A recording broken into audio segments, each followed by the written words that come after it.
రెండవ తేదీ అక్టోబర్ నెల 2024 సంవత్సరము. ఈ ఉదయకాల ధ్యానము కొరకై పరిశుద్ధ గ్రంథములో నుండి కీర్తనల గ్రంథము 34వ సంకీర్తన 5వ వచనాన్ని చదువుకుందాము. వారు ఆయన తట్టు చూడగా వారికి వెలుగు కలిగెను, వారి ముఖములు ఎన్నడూను లజ్జింపకపోవును. దేవునికి స్తోత్రములు. ప్రభునందు ప్రియ దైవజనమా, యేసుక్రీస్తు వారి శ్రేష్టమైన నామములో మీ అందరికీ కూడా శుభములు తెలియచేస్తూ ఉన్నాను. ప్రభు మిమ్ములను మీ కుటుంబములను ఆశీర్వదించునుగాక. ఆమేన్. పరిశుద్ధ గ్రంథములో నుండి ఈ చదువుకున్న వచనము ద్వారా దేవుని వైపు చూచే అనుభవము మనల్ని ఎంత గొప్ప అనుభవంలోనికి లేక ఆశీర్వాదంలోనికి, మంచి పరిస్థితుల్లోనికి తీసుకుని వెళ్ళగలదో మనము నేర్చుకుంటాము. ముఖ్యంగా ప్రియ స్నేహితులారా, మనము దేవుని సహాయం కొరకు ఎదురు చూచుట అనేది తప్పనిసరిగా అవసరమై ఉన్నది. ఎవరైతే దేవుని సహాయం కొరకు ఎదురు చూస్తారో వారు ఆనందంతో ప్రకాశిస్తారు.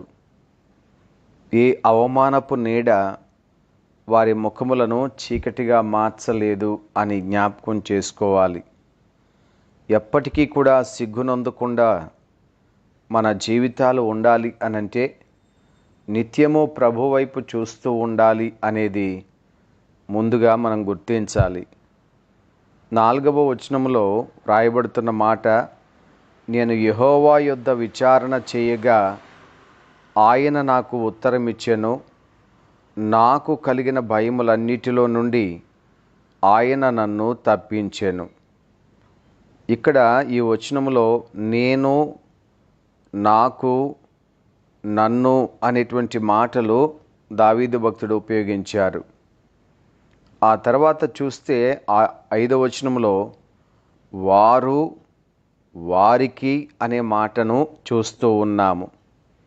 అంటే ప్రియులారా, నేను, నాకు, నన్ను అనే అనుభవంలో నుండి వారు, వారికి అనే అనుభవంలోనికి దావీదు భక్తుడు రావడం ద్వారా కేవలం ఈ అనుభవము అంటే మేలు పొందేటువంటి అనుభవము, అన్నిటి నుండి కూడా విడిపించబడే అనుభవము, వెలుగుతో నింపబడే అనుభవము కేవలం తనకు మాత్రమే కాదు, కానీ యేసుక్రీస్తు ప్రభువు వారి వైపు చూచిన ప్రతి ఒక్కరి జీవితంలోనూ కూడా ఇది లభిస్తుంది అనే వాస్తవాన్ని మనం ఇక్కడ తెలుసుకుంటూ ఉంటాము. కాబట్టి ప్రియులారా, మనం ప్రభువు గురించి, ప్రభు యొక్క శక్తిని గురించి, ప్రభు యొక్క మహోన్నతమైనటువంటి గుణగణాలను గురించి ఎక్కువగా మనం తెలుసుకున్నప్పుడు ఖచ్చితంగా ప్రభు వైపు చూడకుండా మనం ఉండలేము. మన గురించి మనం ఆలోచించేది ఎప్పుడైతే చాలా తక్కువగా ఉంటుందో అప్పుడు మన దేవుని గురించి మనం ఆలోచించే విధానం చాలా ఎక్కువగా ఉంటుంది అని జ్ఞాపకం చేసుకోవాలి. ఇక్కడ నాకు కలిగిన భయములన్నిటిలో నుండి అనగా దేవుడు ఎప్పటికీ కూడా నీవు నేను ఏ పరిస్థితుల్లో ఉన్నప్పటికీ కూడా విడిచిపెట్టేవారు కాదు అనే సత్యాన్ని మనం తెలుసుకుంటున్నాము. మన సంక్షోభ సమయాలలో యేసుక్రీస్తు ప్రభు వారి వైపు మన దృష్టిని మరల్చినప్పుడు ఆయనతో మనకున్న సంబంధము నుండి వచ్చేటువంటి ఆ నిరీక్షణ ఏదైతే ఉందో, వాగ్దానములు ఏవైతే ఉన్నవో వాటిని బట్టి మనము ప్రశాంతంగాను ప్రకాశవంతంగాను జీవించడానికి ఆస్కారం ఉంది. కనుక చీకటి సమయాలలో కూడా మన విశ్వాసము ప్రకాశించాలి అనంటే ఖచ్చితంగా మనం దేవుని వైపు చూడవలసిన వారమై ఉంటున్నాము. అందుకనే వాక్యములో చూస్తున్నాము, ఆయన తట్టు చూడగా వారికి వెలుగు కలిగెను, వారి ముఖములు ఎన్నడూను లజ్జింపకపోవును. అనగా వారు ఎన్నడూ సిగ్గుపరచబడరు. స్నేహితులారా, శ్రమలు వచ్చినప్పుడు, కష్టాలు వచ్చినప్పుడు సాధారణంగా మనుషుల వైపు చూడడానికి మనం ప్రయత్నం చేస్తూ ఉంటాము. కానీ మర్చిపోవద్దు, మన జీవితంలో యేసుక్రీస్తు ప్రభువారిని కేంద్రంగా కలిగి ఉండాలి. అలా కేంద్రంగా కలిగి ఉండే అనుభవాన్ని నిర్లక్ష్యం చేయకూడదు ప్రియులారా. అలా నిర్లక్ష్యం చేస్తే చాలా నష్టాలకు గురి చేయబడుతూ ఉంటాము, ఇబ్బందులకు లోనవుతూ ఉంటాము. ఎప్పుడైతే ప్రభువును మన గురిగా చేసుకొని ప్రభువు వైపు మాత్రమే మనం చూస్తూ ఉంటామో ఆ జీవిత ప్రయాణము చక్కగా అన్ని పరిస్థితుల మధ్యన సాఫీగా సాగిపోతూ ఉంటుంది. ఒకానొక సందర్భంలో తన శిష్యులను అద్దరికి వెళ్ళమని యేసయ్య చెప్పారు. వారు యేసయ్య మాటను బట్టి ప్రయాణం చేస్తూ ఉండగా మధ్యకు వెళ్ళిన తర్వాత తుఫాను వచ్చింది.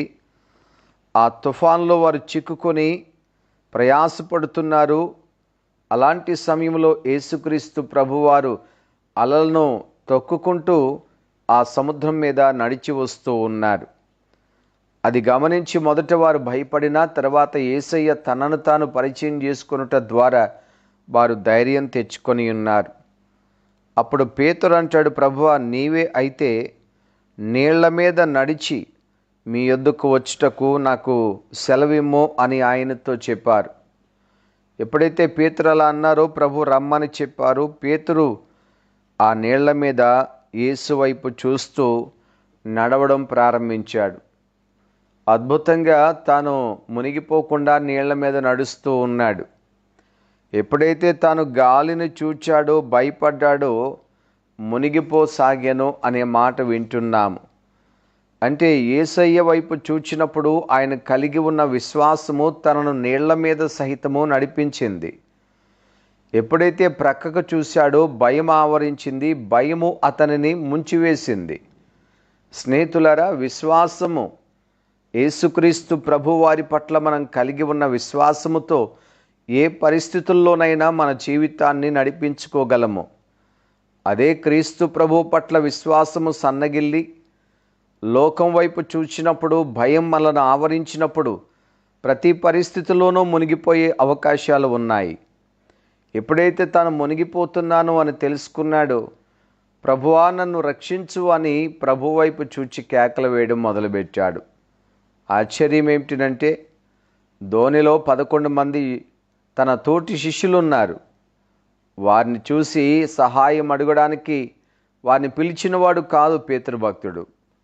ఎందుకంటే బైబిల్ సెలవిస్తుంది, మనుషులను నమ్ముట కంటే యెహోవాను ఆశ్రయించుట మేలు. కనుక ఆయన మనుషుల వైపు చూడలేదు పేతురు భక్తుడు, ప్రభు వైపు చూశాడు.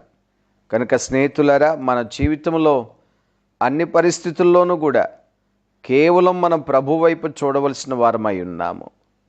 ఎప్పుడైతే ప్రభు వైపు చూస్తామో మన జీవితం చాలా ఆశీర్వాదకరంగా మారుతుంది అని ఎన్నడూ కూడా దయచేసి మర్చిపోవద్దు.